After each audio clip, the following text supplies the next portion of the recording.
tidak boleh istri diam-diam buka HP suami. Yang benar itu adalah istri buka HP suami secara terang-terangan. Artinya apa?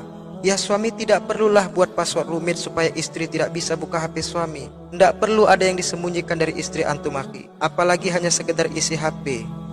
Ini yang sering jadi masalah. Saya pribadi meyakini jamaah, rumah tangga bakal mudah celaka apabila di dalamnya tidak ada rasa saling percaya dan selalu menyembunyikan rahasia. Maka suami kalau buat password HP, ya kasih tahu password HP antum ke istri akhi.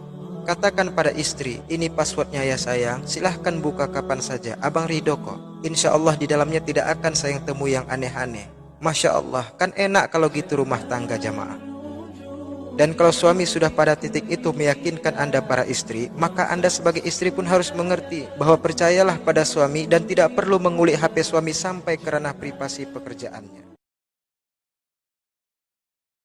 Sekalipun antum dan istri bertengkar, maka saya tegaskan jangan sampai antum menghina istri, jangan sampai antum mencela kekurangannya, apalagi sampai menghina keluarganya. Tolong diingat ini. Ini nasihat dari siapa? Ini bukan nasihat dari saya dan bukan pula nasihat dari para ulama. Namun nasihat ini datang langsung dari Rasulullah SAW dalam hadis riwayat Ahmad nomor 20.011 dan riwayat Abu Daud nomor 2142. Sabda Rasulullah SAW, wala tuqabbih, jangan mencela istri, jangan menghina kekurangan istri. Karena siapapun kita jamaah tidak akan ada yang bersedia ketika dicaci maki. Sehingga dalam ikatan rumah tangga, syariat memotivasi para suami yaitu kaum muslimin untuk menciptakan suasana harmonis di rumah tangganya, yaitu dengan seperti apapun terjadi masalah, balasan dalam bentuk caci maki kepada istri harus dihindarkan. Coba perhatikan istri Anda, Pak. Hebatnya mereka kuat dan mampu memasak makanan untuk anaknya dan Anda suaminya, terkadang bahkan sambil gendong anak. Masya Allah. Sebenarnya itu belum apa-apa jika dibandingkan perjuangan mereka ketika mengandung dan melahirkan anak Anda. Lalu ketika anak saat aktif-aktifnya, Pak, mereka para istri sangat sabar memastikan penjagaan terhadap anak Anda, bahkan dengan senyum tanpa merasa repot kesana kemari mengikut di belakang agar anak Anda selalu aman, Pak. Maka kekuatan istri bukan pada otot dan fisiknya, tetapi kekuatan istri adalah di hatinya yang menyimpan rasa cinta dan ketulusan, yang kita pun para pria belum tentu bisa menyamai ketulusan dan rasa cinta mereka, Pak. Maka ketika Anda berkata kasar kepada mereka, ketika Anda acuhkan mereka saat mereka butuh telinga dan pundak suaminya, atau na'udzubillah Anda selingkuh, maka Anda tidak hanya meremukkan hatinya, Pak, tetapi juga merontokkan satu persatu kekuatan mereka sehingga mereka lemah. Tetapi percayalah, Pak, bahwa Allah menghitung air mata mereka yang jatuh. Istri mana jamaah yang perasaannya tidak sakit apabila suaminya selingkuh? Sepertinya tidak ada, ya. Sesabar apapun, dia pasti menyimpan sakit hati yang sangat dalam apabila tahu suami yang dia cintai selingkuh. Itu pasti. Si istri sudah memberikan seluruh cinta untuk pria pilihannya. Mana si istri terkadang harus berjuang meyakinkan ayah dan ibunya bahwa pria pilihannya adalah yang terbaik. Pria itu setelah menjadi suami malah selingkuh. Maka suami jangan heran apabila ada sebagian istri yang memang akan melakukan apa saja yang di luar dugaan jika tahu suaminya selingkuh atau coba-coba selingkuh. Namun ada juga istri yang memasrahkannya semua kepada Allah Azza wa Jalla, dan ini yang berbahaya buat antum jika membuat istri menangis jamaah. Karena Allah pasti mendengar doa mereka dan pasti Allah membalas apapun perbuatan jahat yang dilakukan oleh suami kepada istrinya.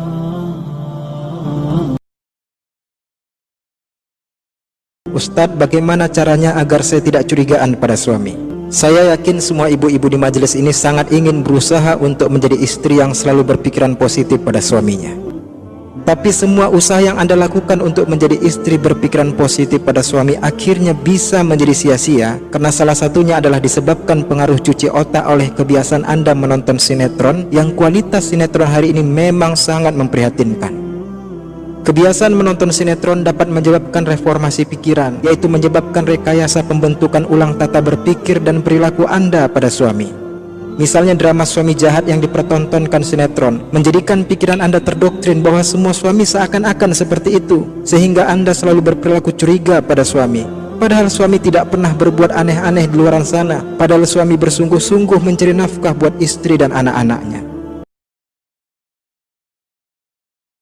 Jangan pernah menyalahkan wanita kalau mereka itu lebih mengedepankan perasaan daripada pemikiran. Karena kadang kita sering ngeluh nih, Baperan banget sih, biasa aja kali. Kita sering kan ngeluh kayak gitu teman-teman. Kenapa wanita itu lebih mudah bapernya?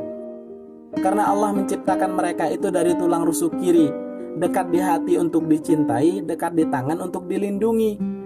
Dan Allah memang lebih mendominankan wanita itu dalam hal perasaan. Karena sifat mereka itu ingin dilindungi, dicintai, dikasihi, diciptakan. Ini sebabnya mereka itu lebih mengedepankan perasaan.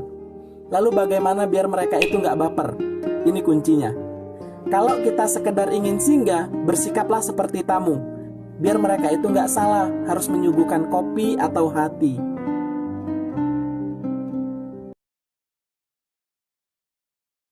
Bagaimana apabila istri yang bekerja tetapi suami tidak bekerja? Bagaimana hukumnya? Tentu saja harus suami. Harusnya, gitu kan? Harusnya dia yang bekerja. Kalau ada udzur-udzur syar'i, misal memang tidak ada pekerjaan, lagi di PHK misalnya.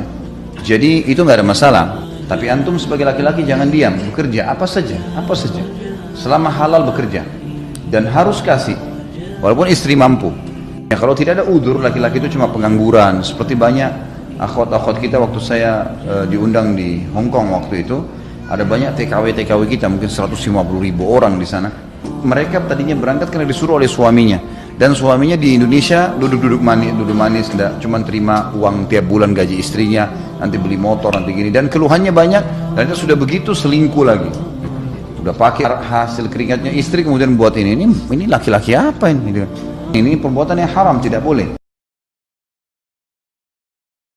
Suami jangan marah apabila diingatkan istrinya untuk ghodul basar atau menahan pandangan dari wanita bukan mahram.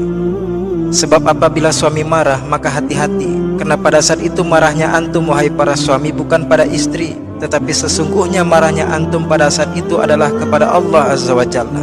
Nauzubillah min dzalik.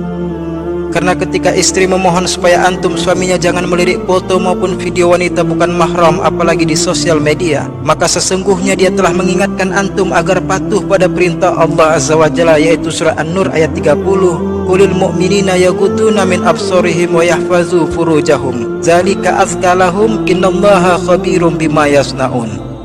Katakanlah kepada laki-laki yang beriman agar mereka menjaga pandangannya dan memelihara kemaluannya. Yang demikian itu lebih suci. Suami jika kecanduan main game padahal telah dengan santun sampai dengan marah dinasihati istrinya, maka di akhirat si suami akan dituntut oleh dua hal. Pertama, dituntut atas waktu yang telah dia sia-siakan di dunia. Kedua, di akhirat akan dituntut istrinya apabila ada yang terbengkalai hak istri akibat kecanduan suami main game. Tidak sedikit akibat candu main game akhirnya sholatnya tidak tepat waktu, bahkan nauzubillah jadi PSDS, persatuan sholat 2 kali setahun, sholat Idul Fitri, sholat Idul Adha. Sisanya waktu yang seharusnya untuk ibadah dilalaikan dengan kesia-siaan candu main game. Ini pasti akan dia pertanggungjawabkan di akhirat jamaah. Sungguh berat. Lalu kemudian uang yang harusnya bisa maksimal buat istri nambah-nambah beli keperluan pribadinya, malah istri diminta hemat. Kenapa? Uangnya diam-diam dipakai suami buat beli keperluan untuk main game online-nya. Nauzubillah. Biasakan dalam rumah bilang, nah Allah larang, bukan ayah dan ibu larang ya. Jangan pakai bahasa ayah dan ibu. Allah larang. Saya terang sama anak-anak saya, nah nggak boleh Allah marah. Bahasa ini sudah sering saya terangkan dari kecil. Mereka pada saat mengobrol satu sama yang lain, anak-anak saya Masya Allah berdekatan umurnya, itu pada saat mereka ngobrol, kalau saya dengar dari belakang ya, saya lihat, nggak boleh loh, Allah larang. Jadi dia bukan bilang ayahnya larang, bukan ibunya larang, Allah larang, nggak boleh, Allah haramkan. Saya suruh anak perempuan saya pakai jilbab, Allah yang perintahkan. Jangan bilang, ayah nggak mau lihat ya, kau harus pakai jilbab. Jangan ayah, Allah tanamkan tauhid, pengesahan kembali, biar dia tahu Tuhannya. Karena anak-anak itu seperti lembaran putih, masih suci. Dia masih fitrah. Kalau kita biasa sebutkan ini maka sangat bagus. Ya.